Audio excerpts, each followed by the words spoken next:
السلام علیکم، بسم اللہ والصلاة والسلام علی رسول اللہ، اما بعد فاعوذ باللہ من الشیطان الرجیم، بسم اللہ الرحمن الرحیم۔ تفسیر القرآن الکریم، سورۃ النحل، آیت نمبر 35۔ اللہ سبحانہ وتعالی فرماتے ہیں وَقَالَ الَّذِينَ أَشْرَكُوا لَوْ شَاءَ اللَّهُ مَا عَبَدْنَا مِن دُونِهِ مِن شَيْءٍ نَحْنُ وَلَا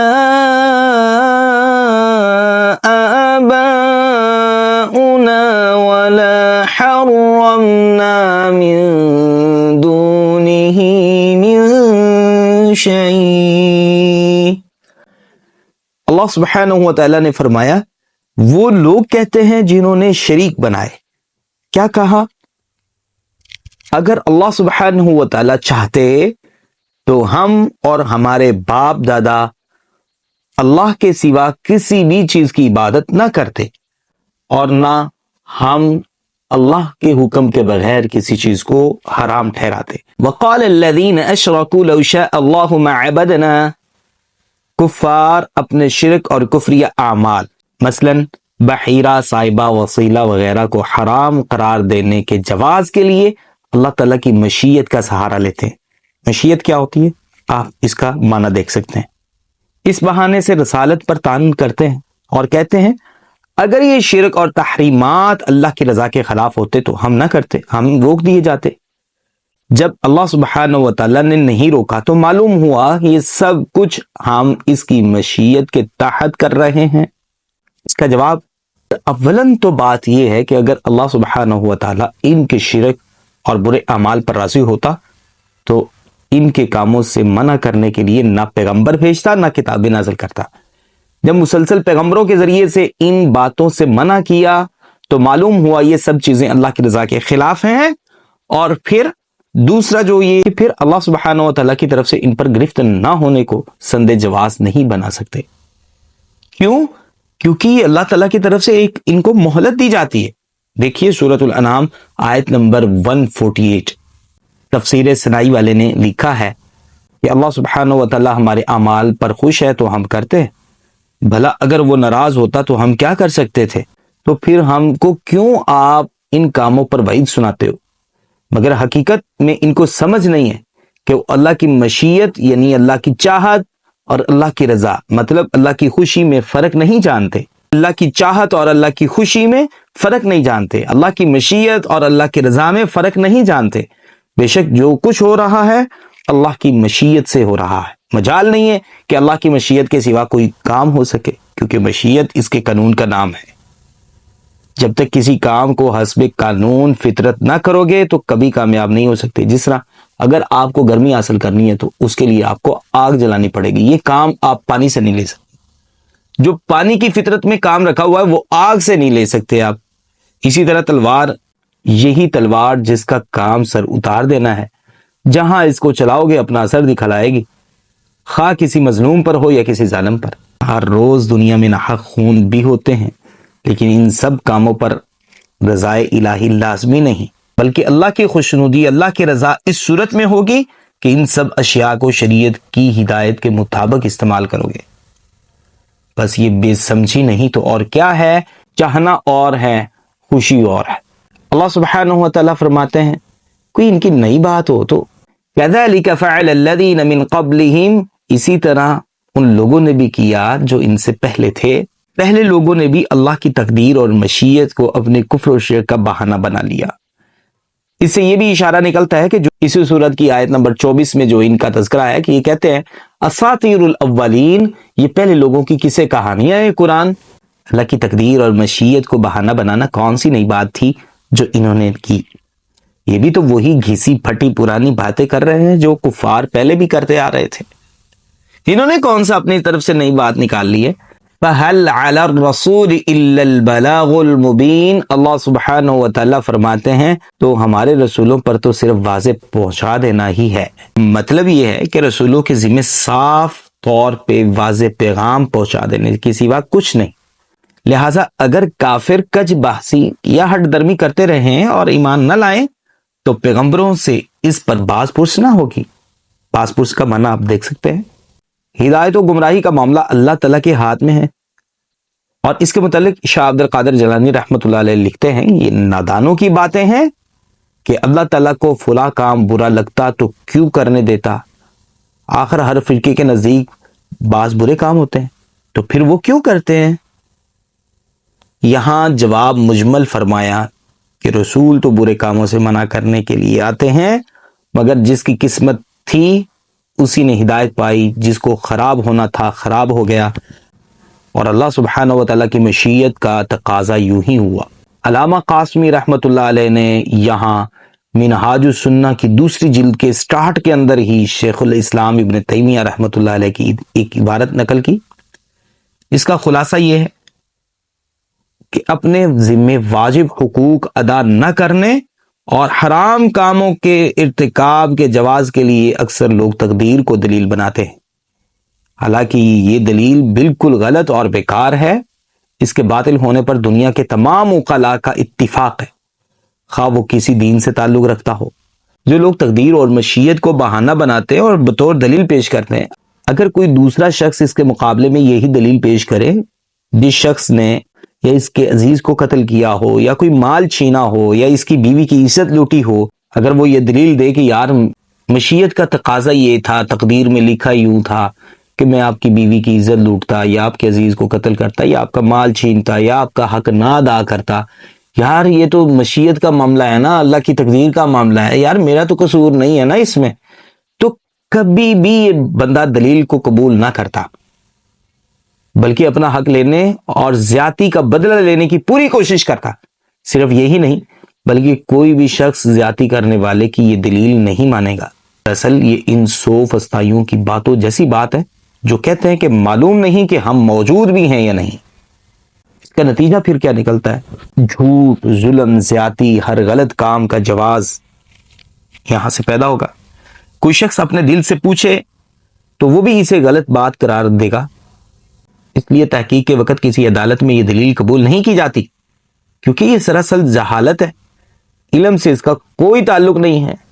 اس لیے جب مشرکوں نے کہا لو شاء اللہ ما عبدنا من دونہ من شیء، اگر اللہ چاہتا تو نہ ہم شرک کرتے، تو نہ ہمارے باپ دادا شرک کرتے، نہ ہم کوئی چیز کو اللہ کے کہنے کے بغیر حرام کرتے، تو اللہ تعالیٰ نے فرمایا هل عندكم من علم فتخرجوه لنا إن تتبعون إلا الظن وإن أنتم إلا تخرصون۔ سورۃ الانعام آیت نمبر 48۔ کیا تمہارے پاس کوئی علم ہے جو ہمارے سامنے پیش کر سکو؟ تم تو محض گمان کے پیچھے لگے ہوئے ہو اور صرف اٹکل بازی کر رہے ہو۔ اور فرمایا قُلْ فَلِلَّهِ الْحُجَّةُ الْبَالِغَةُ فَلَوْ شَاءَ لَهَدَاكُمْ أَجْمَعِينَ۔ کہہ دے محمد الرسول اللہ صلی اللہ علیہ وسلم، پھر کامل دلیل تو اللہ ہی کی ہے۔ اگر اللہ سبحانہ و تعالی چاہتا تو تم سب کو ضرور ہدایت دے دیتا۔ معلوم ہوا یہ علم نہیں، محض اٹکل پچو ہے۔ اس اٹکل پچو کے ہوتے ہوئے نتیجہ پھر کیا نکلتا ہے؟ عادل و ظالم، صادق و کاذب، عالم و جاہل، نیک و بد کا کوئی فرق ہی نہیں رہتا۔ یہ جو لوگ رسولوں کی مخالفت کرنے اور کفر و شرک پر ڈٹے رہنے کی دلیل تقدیر کو بنا رہے ہیں، اور یہی دلیل آپس میں ایک دوسرے کے حقوق مارے جانے اور اپنے خلاف چلنے پر کبھی اس کو مانیں گے نہیں کہ یہ تقدیر اور مشیت میں یوں لکھا تھا تو ہم نے کر لیا، یار ہمارا کیا قصور؟ بلکہ یہی مشرک ایک دوسرے کی مذمت کرتے اور دشمنی کرتے اور لڑائی کرتے ہیں۔ قُلْ فَلِلَّهِ الْحُجَّةُ الْبَالِغَةُ، کہہ دیجئے پھر کامل دلیل تو اللہ ہی کی ہے نا۔ اور اللہ سبحانہ و تعالیٰ نے شرعی حجت کا ذکر فرمایا فَلَوْ شَاءَ اللَّهُ لَهَدَاكُمْ أَجْمَعِينَ، اگر اللہ چاہتا تو تم سب کو ہدایت دے دیتا۔ تو اللہ سبحانہ و تعالیٰ نے اپنی تقدیر والی مشیت کا ذکر فرمایا، اور دونوں ہی حق ہیں۔ علامہ قاشانی نے فرمایا ان مشرکین نے یہ بات انتہائی جہل کی وجہ سے اور موحدین کو چپ کروانے کے لیے صرف ضد اور عناد سے کہی، کیونکہ وہ اگر علم و یقین سے یہ بات کہتے تو موحد بن جاتے، مشرک رہ ہی نہیں سکتے تھے، کیونکہ جس کو یقین ہو کہ اللہ تعالیٰ کی مشیت کے بغیر کچھ ہو ہی نہیں سکتا، وہ یقیناً یہ بھی جان لے گا کہ دنیا کے سب لوگ بھی کوئی کام کرنا چاہیں تو جو اللہ تعالیٰ نہ چاہتا ہو تو وہ کام ہونا ممکن ہی نہیں، وہ کبھی کام ہو سکتا ہی نہیں۔ جب اس نے اعتراف کر ہی لیا کہ اللہ کے سوا کسی کے ارادے کی کچھ حیثیت نہیں، نہ کسی کے پاس قدرت ہے، تو یہ بندہ مشرک تو رہا ہی نہیں۔ حالانکہ وہ لوگ تو اللہ کے ساتھ شریک بنا رہے تھے اور رسولوں کو جھٹلا رہے تھے، معلوم ہوا اپنی اس دلیل کو وہ خود بھی نہیں مانتے تھے۔ ترک عمل پر تقدیر کو بطور دلیل پیش کرنا ملحدین کا عقیدہ ہے۔ قرآن کریم نے ان کے اس عقیدے کی مذمت فرمائی اور اسے معیوب قرار دیا۔ ہمارے لیے ان مشرکوں کا یہ قول بطور مذمت نقل فرمایا۔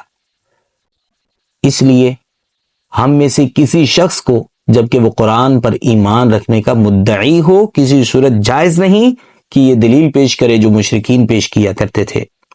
اگر اللہ نہ چاہتا تو ہم شرک نہ کرتے، نہ ہم کسی چیز کو حرام چاہتے۔ نیکسٹ آیت مبارکہ میں اللہ سبحانہ و تعالیٰ فرماتے ہیں وَلَقَدْ بَعَثْنَا فِي كُلِّ أُمَّةٍ رَسُولًا أَنِ اعْبُدُوا اللَّهَ وَاجْتَنِبُوا الطَّاغُوتَ فَمِنْهُمْ مَنْ هَدَى اللَّهُ وَمِنْهُمْ مَنْ حَقَّتْ عَلَيْهِ الضَّلَالَةُ۔ بلا شبہ یقیناً ہم نے ہر امت میں ایک رسول بھیجا۔ کیوں بھیجا؟ کیونکہ اللہ کی عبادت کرو اور طاغوت سے بچو۔ نتیجہ کیا نکلا؟ پھر ان میں سے کچھ وہ تھے جنہیں اللہ نے ہدایت دی، اور ان میں سے کچھ وہ تھے جن پر گمراہی ثابت ہو گئی۔ اس بات کا کیا نتیجہ؟ پس زمین میں چلو پھرو، پھر دیکھو جھٹلانے والوں کا انجام کیسا ہوا۔ اللہ فرماتے وَاجْتَنِبُوا الطَّاغُوتَ، طاغوت سے بچ جاؤ۔ طاغوت کیا ہوتا ہے؟ طاغوت کا مطلب ہے کہ اپنی حد سے بڑھ جانا۔ یہ شیطان، معبود باطل اور ہر اس شخص پر بولا جاتا ہے جو گمراہی کی طرف دعوت دینے والا ہو۔ اور اسی طرح اللہ سبحانہ و تعالیٰ فرماتے ہیں ان اعبدوا اللہ، کیونکہ مشرکین نے دعویٰ کیا تھا کہ اللہ سبحانہ و تعالیٰ ہمارے شرک پر راضی ہے، ورنہ وہ ہمیں شرک کیوں کرنے دیتا۔ اس لیے اللہ سبحانہ و تعالیٰ نے لام تاکید اور قد برائے تحقیق لا کر نہایت تاکید کے ساتھ ان کی تردید فرماتے ہوئے یہ بات کہی ہم نے تو ہر امت میں رسول بھیجا ہی توحید کی دعوت اور شرک کی تردید کے لیے ہے۔ دیکھیے سورۃ الانبیاء آیت نمبر 25۔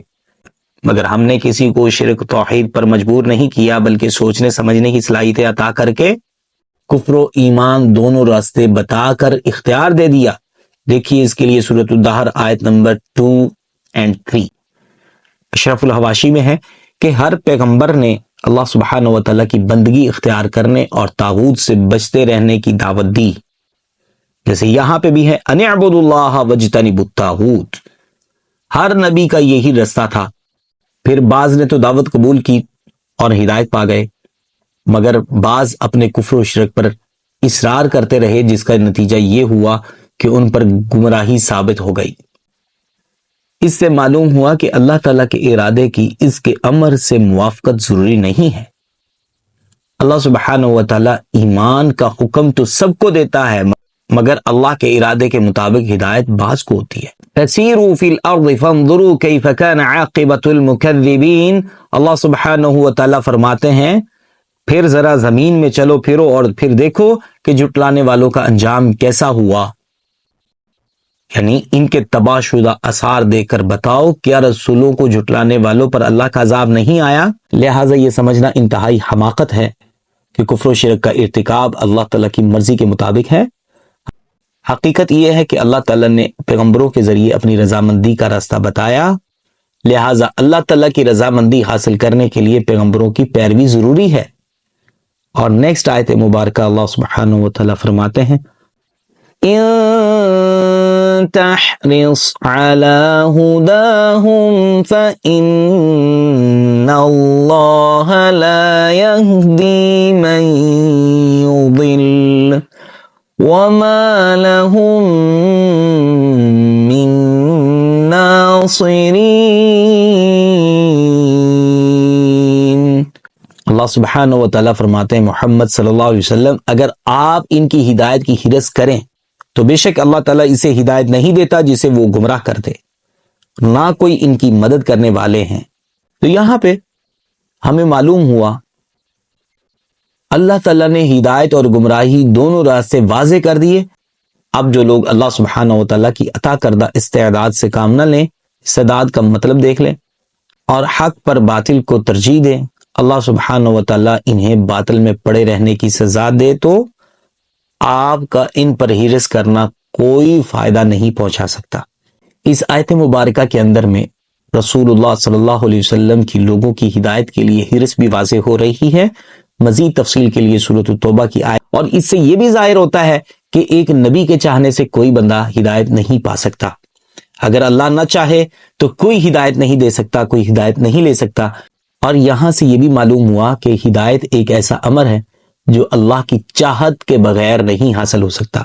عام انسان تو دور کی بات، نبی کی چاہت کے باوجود بھی اللہ تعالیٰ اگر کسی کو ہدایت نہ دے تو کوئی بھی اس کا مددگار نہیں کہ اس کو ہدایت دے سکے۔ نیکسٹ آیت مبارکہ میں اللہ سبحانہ و تعالیٰ فرماتے ہیں وَأَقْسَمُوا بِاللَّهِ جَهْدَ أَيْمَانِهِمْ لَا يَبْعَثُ اللَّهُ مَن يَمُوتُ بَلَى وَعْدًا عَلَيْهِ حَقًّا وَلَكِنَّ أَكْثَرَ النَّاسِ لَا يَعْلَمُونَ۔ اللہ سبحانہ و تعالیٰ فرماتے ہیں ان مشرکوں نے اپنی پکی قسمیں کھاتے ہوئے اللہ کی قسم کھائی، اللہ اسے نہیں اٹھائے گا جو مر جائے۔ کیوں نہیں؟ وعدن علیہ حقا، وعدہ ہے اللہ کے ذمے سچا، اور لیکن اکثر لوگ نہیں جانتے۔ وَأَقْسَمُوا بِاللَّهِ، قسم حلف کو کہتے ہیں کیونکہ یہ اس وقت اٹھائی جاتی، قسم حلف کو کہتے ہیں کیونکہ یہ اس وقت اٹھائی جاتی ہے جب لوگ تقسیم ہو جائے، کچھ لوگ بات کو صحیح کہتے ہوں، کچھ لوگ غلط کہتے ہوں۔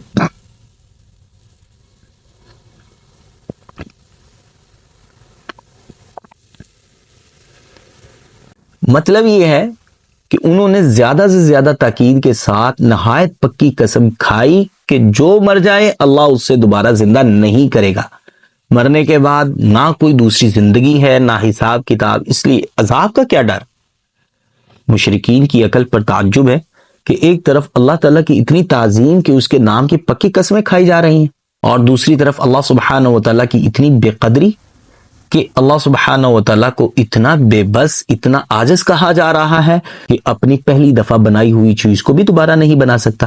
بلا وعدن علیہ حقا، یہ جو بلا کا لفظ ہے کسی نفی کی نفی کے لیے ہوتا ہے، جس سے مراد اس چیز کا اثبات ہوتا ہے۔ انہوں نے کہا قیامت نہیں آئے گی، فرمایا کیوں نہیں؟ مطلب یہ ہے کہ ضرور آئے گی۔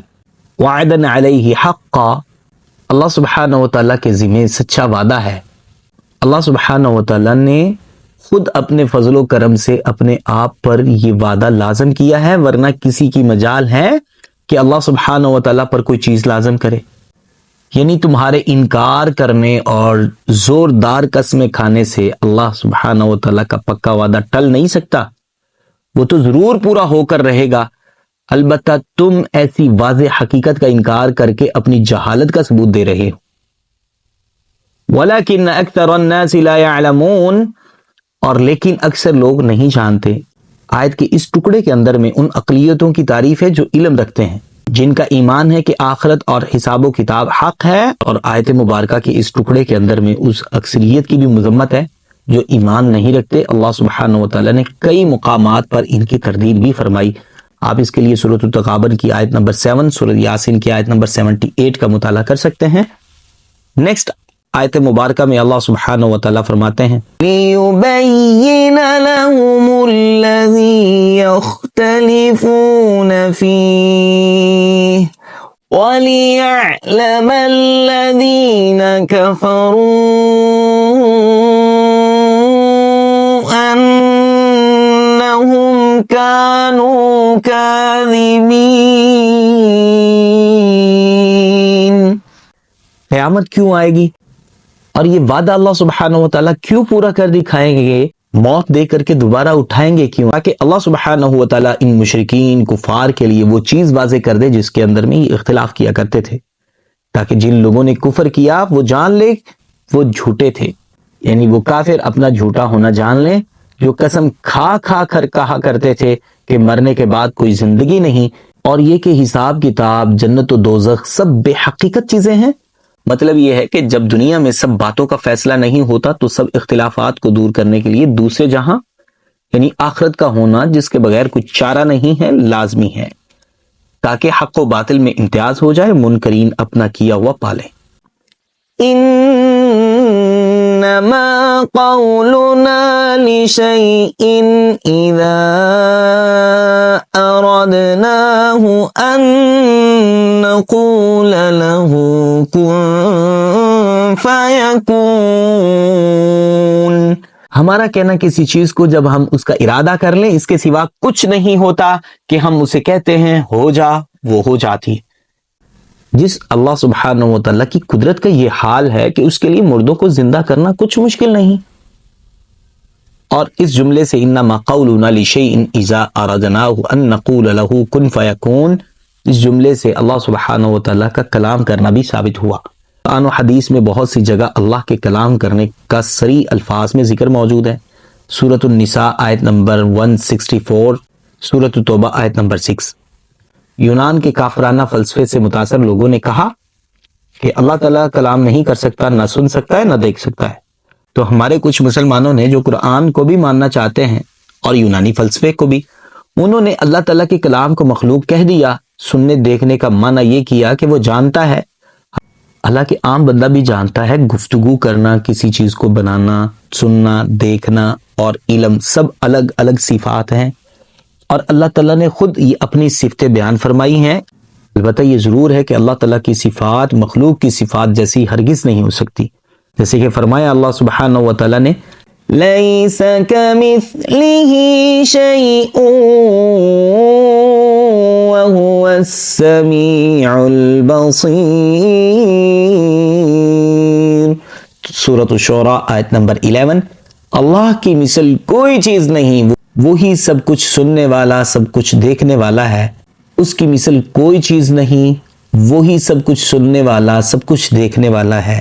اسی طرح اللہ سبحانہ و تعالیٰ کلام بھی کرتے ہیں. کیسے کرتے ہیں؟ جیسے اس کی شان شیان لائق ہے ویسے ہی اللہ سبحانہ و تعالیٰ کلام کرتے ہیں. خلاصہ یہ ہے کہ اس کی مثل نہ ہونے کا مطلب یہ نہیں کہ تم اس سے ثابت شدہ صفات، اس کا سننا، دیکھنا اور اس کا کلام کرنا، بات چیت کرنا وغیرہ کبھی انکار کر دو یا ایسا مطلب بیان کرو جس کا نتیجہ ہی انکار ہو.